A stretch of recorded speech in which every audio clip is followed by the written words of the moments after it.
Messaging eyo bwebezze oba katugeze obukulembeze obuliwo nga butwetaaga waliwo emitendera we bulina okuyitamu si ku ssimu. Tuyina ekitebe kyaffe enajja nankumbi buli omu akimanyi.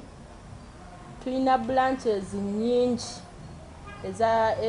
ez'ekibiina kyaffe FDC mu Kampala wonna. So bw'oba tosobola tuuka ku headquarter osobola ogidroppinga ku office ya FDC bagituuse weeyina okubeera then be baba batuyita. Naye nga sikunkubira simu ng'ompita. First of all, tewali kitugatta ne Mwami Museveni. Si wa kibiina kyange nti nabadde ngenda kwogera ku bya kibiina. Si mukulembeze wa FDC nti oba alina issue z'ekibiina ze yabadde. What I can tell the councillors out there, that we need to serve our people. We are not here to sleep. The purpose is serving our people who elected us.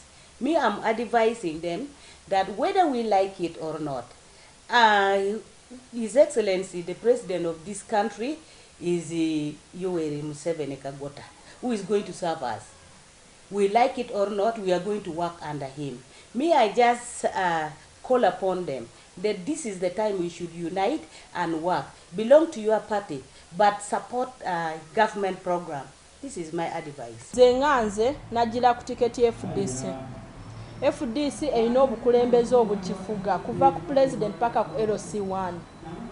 Nkakase ye ebbaluwa asobola oteekamu lwaki atwagala kuba tewali meeting etaba na agenda. Alambulule lwaki atwetaaga agireete ku kitebe. Bekikwatibwako bagitapute batuyite tukole decision. Bwe kiba kikwata ku munansi nga ndabira ddala kimukwatako nange nsobola omuwa ekifo siteeka nti okusinkana Mwami Museveni ngende mu state.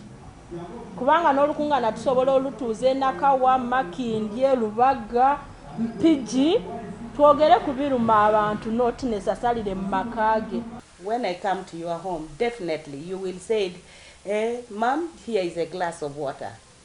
That one happened to anybody. Because I had a lot of issues going out there that they were given 300,000, they were given 3 million shillings, they were given 1 million shillings, a lot of things. I did not see any money, but we were kept well. And the meeting was okay, I don't want to deny this.